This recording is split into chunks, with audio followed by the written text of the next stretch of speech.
Sedutor, Rafael Cortez. Nossa, muito obrigado. Estamos ruim de sedutor então, né? Super bem, sedutor. Eu queria que você falasse um pouco sobre sua história, sua trajetória, antes de você começar a ser conhecido pela grande massa, né? Putz, eu sempre fui um ralador, assim. Eu na verdade, fiquei protelando a ideia de ser artista por uns bons anos da minha vida e foi bem sofrido isso. O que ninguém sabe é que os primeiros 22 anos da minha vida eu fiquei num grande dilema entre ter uma profissão convencional e de fato botar as caras assim, subir no palco. Eu queria tanto ser artista, mas eu tinha medo, então eu fui trabalhar nos backstages assim primeiro, sabe? Meus primeiros trabalhos com teatro foram na qualidade de produtor teatral. Eu só fui ser ator muito mais tarde, assim. Então eu era um cara de produção, era um cara que quebrava galho, fazia assessoria de imprensa para grupo, fazia produção para companhia circense, mas eu não tinha coragem de subir no palco. Então isso só veio dos 22 em diante e mais forte ainda dos 30 para cá. Eu acho que eu sou um cara que perdeu um certo tempo com medo. Eu e meus irmãos, a gente nunca teve berço esplêndido, né? Nós nascemos numa família meio abastada na infância, que perdeu tudo com o governo do Sarney.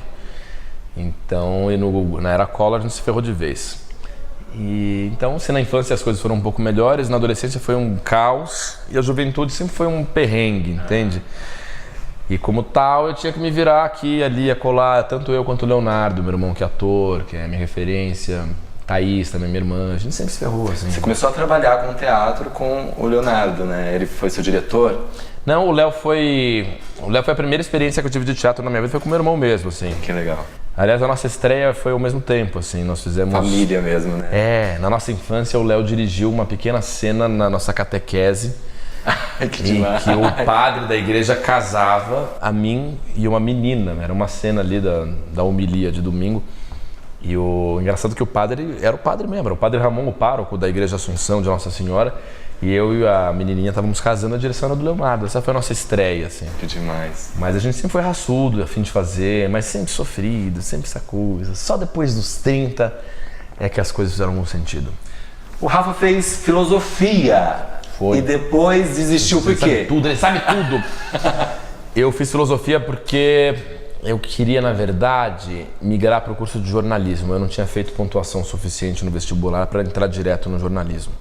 Eu sempre estudei em colégio estadual, então eu não tenho repertório para vestibular. Não tenho. Eu tenho outras inteligências, mas eu nunca fui um cara bom para passar em grandes vestibulares por causa da deficiência de química, matemática, física. Porque eu só e também tem uma pressão muito grande, né? O vestibular é uma coisa que você fica... Mas acima de tudo é repertório, não tenho até hoje esse repertório. Essa inteligência matemática das exatas eu nunca tive e isso me prejudicou muito nos vestibulares.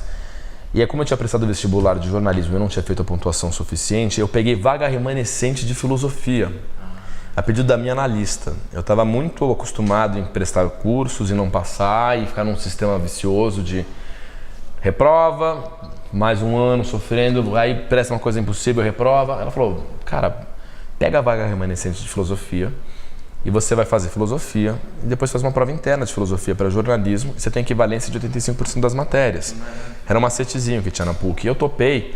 Eu fiquei encantado pelo curso. Chegou uma hora que eu pensei em não sair mais da filosofia. Mas eu acabei dando vazão à ideia original, que era fazer a prova de transferência para o jornalismo, porque eu me dei conta que eu estava ficando louco na filosofia. E que a filosofia, acima de tudo, estava conseguindo abalar minha convicção na existência de Deus. Porque quando você lê Spinoza, Kafka, Kant, Deleuze, eles são tão bons, assim, e tem teorias tão bem formuladas sobre o mundo e, acima de tudo, sobre Deus. Aí eu falei, não, eu não posso viver num mundo em que eu não conceba Deus. Eu preciso acreditar em Deus. Senão a loucura está bem próxima, né? É um liame, né? É uma coisa... Eu vivo melhor se eu souber que Deus existe, assim, não me interessa quem diz que ele não exista. Eu acredito em Deus. E a filosofia queria me provar que ele não existe. Eu falei, então, não vou mais ler agora. Em outro momento mais maduro da minha vida eu leio, mas foi por isso que eu saí. Quando começou a música na sua vida, né? E hoje como que ela está presente? Porque você estudou... Aqueles que vai beber. Fazendo comercial, né? Propaganda. Graças a Deus, álcool. A música começou... Eu comecei a estudar violão clássico com 17 anos de idade, que foi minha primeira referência de prática de instrumento. Eu, na verdade, com 17 comecei a frequentar umas rodinhas de uns moleques e os mais populares eram os que tocavam violão. E eu comecei a me dar conta que o violão era um elemento... Um artifício forte pra pegar mulher. Minha primeira aproximação com o violão foi oportunista. Não disse.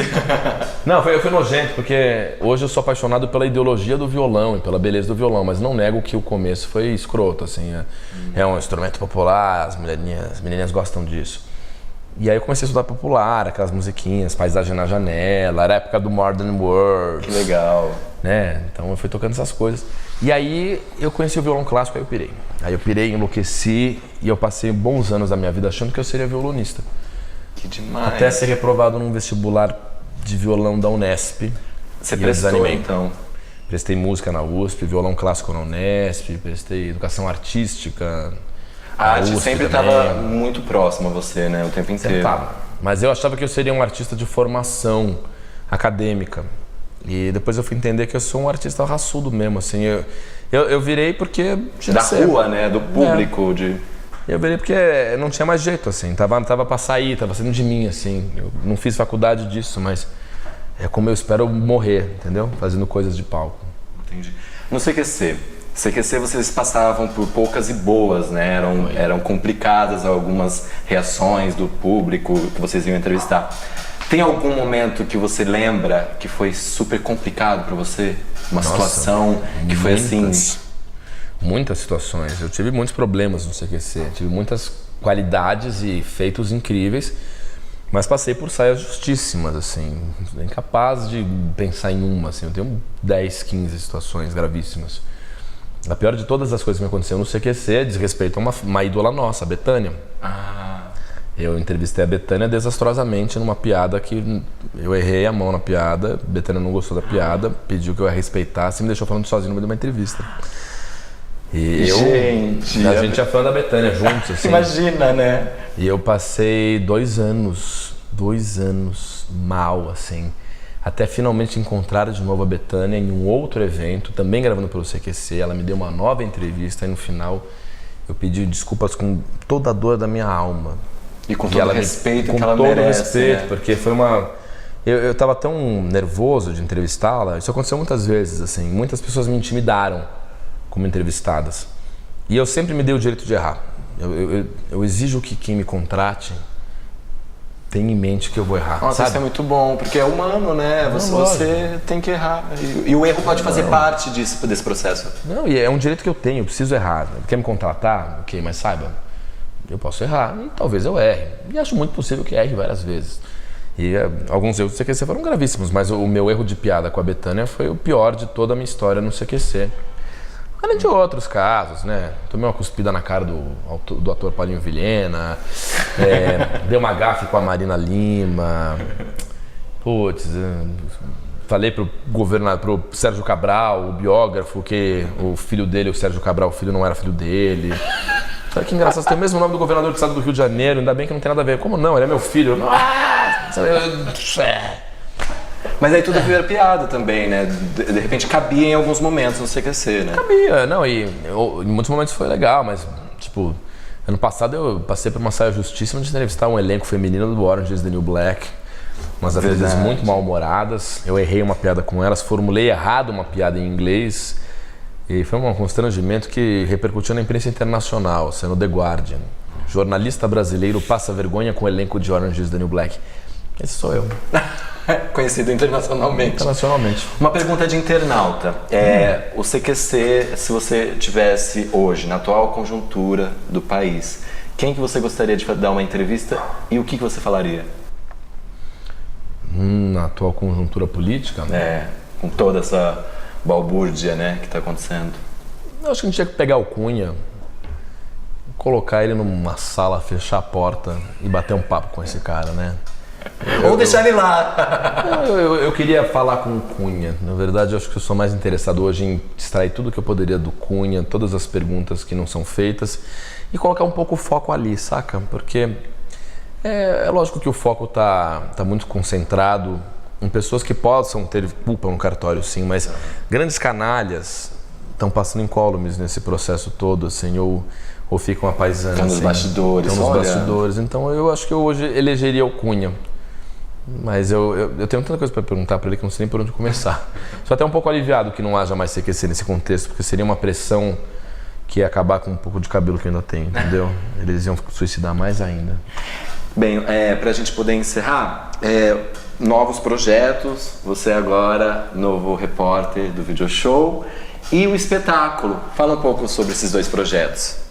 Olha, o Video Show, tô aí de segunda a sexta, puxa, não tem nem como te definir o que é tão legal, é uma ficha que não caiu, é muito bacana. E é engraçado porque a minha intuição sempre me validou as minhas premissas, assim. Eu sempre fui um cara intuitivo em cima de coisas que de fato aconteciam.